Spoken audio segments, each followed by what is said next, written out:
rivalry going on when it happened. And I remember when I was doing the bow, and that skeleton thing or whatever had its mouth open, and the gladiators were just talking smack. So the first target that I hit was just right through the heart.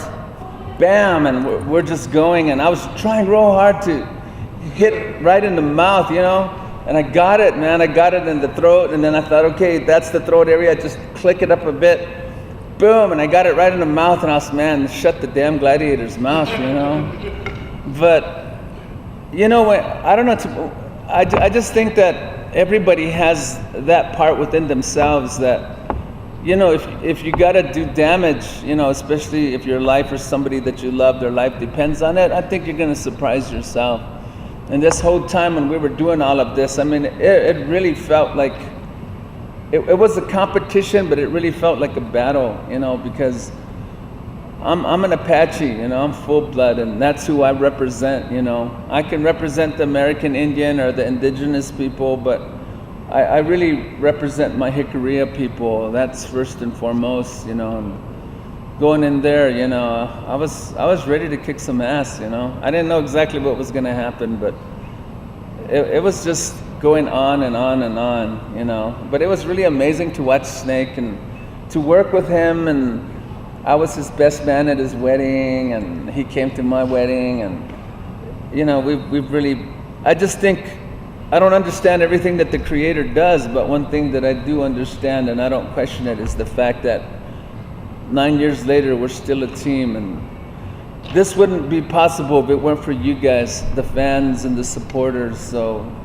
I very much thank you for, supporting us very much, and it's because of you guys that we're here,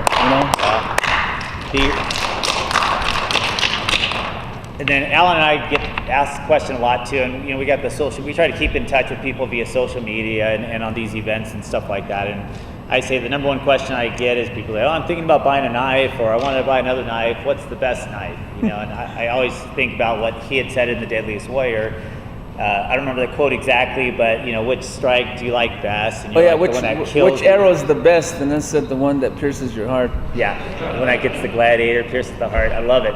And then people quote that too. There's a lot of cult followings that say, what's your favorite quote from The Deadliest Warrior, and who are your favorite characters and stuff like that. And I've got a chance to hang out with the guy who represented the samurais there, and the guy from the Gladiator, and my buddy who's the French Foreign Legion, Nick. I got him the part to represent the second season when it was French Foreign Legion. So, and then Sonny, even though I haven't met him, he's the Russian Spets, and we have a lot of mutual friends, and we still keep in contact. So kind of like what Alan says, it kind of brings the brotherhood of warriors together, even though they could be different classes, different cultures, different people. We share that desire. But I tell people all the time, I'm like, really, all knives, that's like me saying, what's my favorite punch? Well, if my favorite punch is a hook, but I don't have the opportunity to hook, what good is it? Some people say, well, this is the best kick. Well, if I don't have the opportunity to kick because I'm sitting down or I'm on the ground, what good is that kick? So I tell people, really, every knife has its aspect to it. If I had this knife, for example, and I said, this is the best knife, I can slash from this side and I can stab from here. Some of them don't have the ability to stab. They're like more curved, like curved knives, right? And so it's hard to stab with them. So I say, just if you have a very extreme curved knife or blade, you've taken away that ability to stab, and stab is the majority of the kill strikes and the vital targets that puncture, rather than just slice through a piece of material or that. And then if I have a double bladed, now I got options of cutting this way and cutting that way, but I also, in retracting, there's a possibility of me cutting myself. So for every knife, there's a pro and a con. Some have a pummel strike and a puncture area here, so I can use that in a close range for Skull hitting. cracker. Skull cracker, yeah, skull crusher. So I tell people, have a variety of knives. I've always, probably for the last 30 plus years of my lives, I've had probably over 100 knives in my collection, and I'll break some, and I'll get rid of them, I'll give some away for gifts, and then I go to a different country, I go to a different province, and I find out, I say, what's the knife for the culture? What are our locally made knives? And I buy those. When I lived in the Middle East for 3 years, I had weapons that were handmade out of Kuwait, Iraq, Afghanistan, and they were all kinds of shapes and sizes, and I've got stuff like this big that are knives, I got stuff that with weird angles. And I said, let me buy those knives, let me practice with those knives, because the chances are, if I'm in that setting and I don't have a knife, that they're gonna come at me with their local knives, and I gotta be able to disarm them quickly. Now I have their knives, and I wanna know what it feels like. I wanna know how good a grip it is. I wanna know, does it slice better, stab better? Is it gonna cut me on the way back? Does it have extensions at the end? What do they like to do with their knives? Do they like to poison it? You know, what's kind of the skill set? So find out whatever area you're in, find out obviously what's legal to have and what's not to have, but you know, I've had stuff that's legal to own in the other countries, but it's been tricky to utilize it in this area.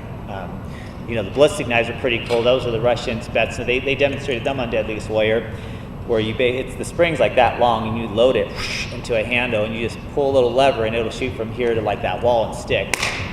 And I got a chance to practice with those. So I'd say like the most unique of knives was that, and it took me a long time to be able to acquire one of those knives. But you know, I just tell people, find a variety of knives. Some knives are just cool to look at, right? And you spent so much on them, you don't want to get them all banged up, but you could have similar knives of the same weight and be able to utilize them as well. It was really interesting when we were doing the show, you know, and we didn't know what was going to happen. I thought we were really going to get it on. I mean, I really thought we were going to get it on, you know. They have that devil's fork kind of instrument and stuff, so in my mind, I'm kind of thinking on the side, like, okay, maybe I'll sacrifice this leg to get them to pop that weapon, and I can get my stab in the eyeball or something, you know. And it was a really intense. You know, the Apaches, their warfare was very spiritual, and it was very a mental game. Now you can have a knife and you can have a gun, but you got to have some brains, you know, because what if you shoot yourself, you know, because you're not very smart.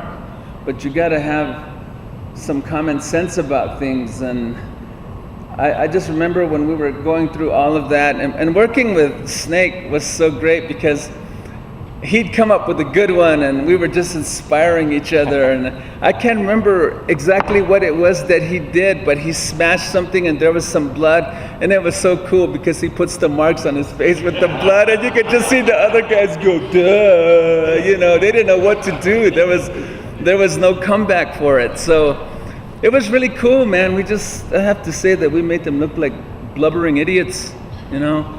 And it was just like an Apache thing too, because in my mind I'm thinking, okay, if he comes here, then my first cut is going to be up here to the face, to the head. Because, you know, when you get a head cut, it just bleeds, right? So I'll take away one of his eyeballs, you know, back, and then he sees his own blood and he starts to freak out and shit, you know, and I just snicker around. Or I'm kind of thinking, okay, the gladiator's going to come out all big badass, you know, with his knives and shit, 300. And I'm just going to come out with my bow, and right when he takes a step, just shink one right through the foot. You know, take his next step, shink, he's kind of locked down, you know, just, okay, no gladiator. And they kept asking, well, what would you do? What would an Apache do? I said, shit, we'll kill him in his sleep. He wouldn't even have a chance to get there, you know. So the Apaches were well known for guerrilla warfare, but I really think that I'm a full-blood Apache, so I think if I was going to kill somebody, I'd have some fun at it before I put them away, you know. Just for my own crazy, sick, twisted mind, you know? And all these thoughts were just going through my head, and, you know, everything was just magic. I just almost feel like our ancestors were right there just having fun, you know? And everything went wrong for the gladiators, and it was a sweet time, and the Apaches won. And they did a lot of editing too, so if they didn't edit everything out, it would be rated R. Because Alan Tafoya would have made it rated R. Too much gruesomes. Those who have made it the last couple of days, I recognize a few faces, and I'm trying to talk to them about how the Apaches teach fables, they teach legends, they do storytelling. Everything's based on the storytelling idea. And there's a lot of symbolism with the crossover with the animals and the communications with the animals and the people and the creatures and stuff like that. But all the battle tactics come from these stories as well. If I'm doing a double knife and I sheath it, we talked the other day about how the rattlesnake had stuck his fangs in one of the Apaches and imprinted themselves so they couldn't take the skull out, and that's why the Apaches hold their knives at a 45-degree angle here in the battle tactics, because it's easy to draw it from here or it's easy to cross it over here. And then when you do double, a lot of times if you just go like that on the surprise attack, that's going to be representing the two fangs of the tarantula, because it was the 4 tarantulas from the east, west, north, south that helped one of the Apache warriors go into the tunneling system, and they created nets to protect them from the great elk as he was trying to kill the great elk, and that's a whole nother fable story. There's another story about the kind of creation of the animals, where the great creator God would take the sand and he would form it into this creature and come back and put beautiful colors on it, and then he'd breathe life into it, and it became a horse, and the horse would go away. And then he'd create another creature, and he'd create it and put some structure to it and come back and paint it, and it breathe into it, and that became the wolf and the bear and so on and so forth. At one point he was creating the snake, and he was rolling it up in the sand and kind of creating it, and he went back to add beautiful colors and beautiful legs and feathers and wings on it. And when he came back, the snake had squirmed away. There was a hole in the back of it, and he kind of like went backwards and crawled back in this underground to go into the underworld, which was below Turtle Island. And the creator called him back, and he comes back and he says, "Why did you leave, you impatient snake?" He's like, "Well, you finished creating me, and you breathed breath into me, and I went to the underworld to explore and to have an adventure." And he's like, "Well, you are foolish to be so impatient, because I was going to give you these beautiful wings, these beautiful talons, these beautiful long legs, and you were going to be the most magnificent of my creature. But because you have been impatient, I will curse you from now on. You will crawl on that belly, and you will have your domain in the underworld." And so from that drill, they called a battle tactics the impatient snake. So that's a lot of times what happens is they take that story and the fire starter, where you're kind of moving your body. So if Alan were to grab my hand, he got lucky and he grabs my wrist. The idea is the impatient snake twists back because he's crawling backwards into his hole. I go here and he grabs it, right? And the impatient snake comes back, and then it shoots back in place. So that's kind of the idea. And you have to learn the stories of the animals before you add the application, because it's these children that are learning the stories, and we're not teaching them the application as of yet. They need to learn a story. They need a basis. They need something that's going to help them integrate their muscle memory. But we're almost out of time, but I'll let you finish off, Alan.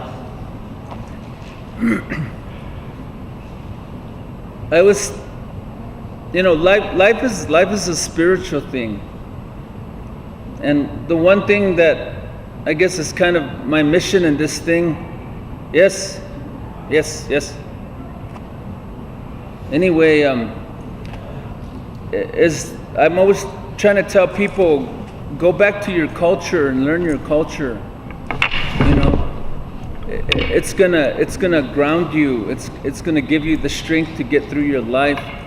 Everybody has a culture. Everybody has a creation story, but go back and learn your own. Just like I went back, and I'm still learning my Apache ways. I don't know everything, but I'm always learning something, and that's what I based my life on. I'm Apache. I'm full blood. That's they're not going to cast me to be George Washington or something like that. They're going to cast me to be some crazy killer.